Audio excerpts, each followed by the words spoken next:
John Swinney and his Scottish Government say they have no choice but to cut £500 million from Scotland's public services. Shona Robertson says Keir Starmer's cuts have forced her to end free bus travel for asylum seekers, bring back peak rail fares and slash budgets across the board. That's true, but only up to a point. Yes, there's an austerity agenda coming down the tracks from Westminster, but the SNP are making a political choice to enforce these cuts rather than stand up for Scotland. If they wanted to, they could scrap the unfair council tax. Remember that slogan? According to the STUC, replacing the council tax with a progressive property tax could generate up to £1 billion.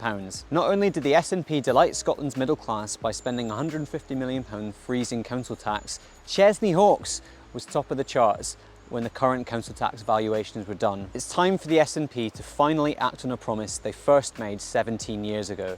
If they wanted to, they could tax wealth. In the same report, the STUC estimated that a moderate wealth tax affecting just 1 in 8 Scottish households could raise £1.4 billion every year. Those with wealth of £5 million or more would be taxed at 2%.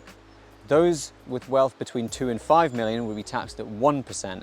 And those with wealth between £1 and £2 million would be taxed at 0.5%. In a country where a quarter of our children are living in poverty, it's hardly radical to ask those with the broadest shoulders to bear a little bit more. It's just common sense. If they wanted to, they could tax land, one of the largest sources of untaxed wealth in the country. Commonwealth's alternative property tax of 0.63% extended to land would bring in an additional £450 million a year. That's almost enough to fund John Swinney's public spending cuts. If they wanted to, the Scottish Government could take a stake in Scotland's offshore wind, currently leased to the private sector with no public stake. Scotland's renewable resources are exclusively owned by the likes of BP and Shell, but it doesn't have to be this way.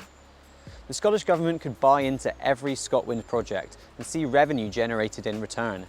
My point is this: if John Swinney really wants to defend Scots from Keir Starmer's austerity, if he really wants to alleviate the scourge of child poverty, he needs to demonstrate the requisite political will. He must pull those many revenue-raising levers available to him. For as long as he chooses not to, Westminster's austerity belongs to Holyrood too.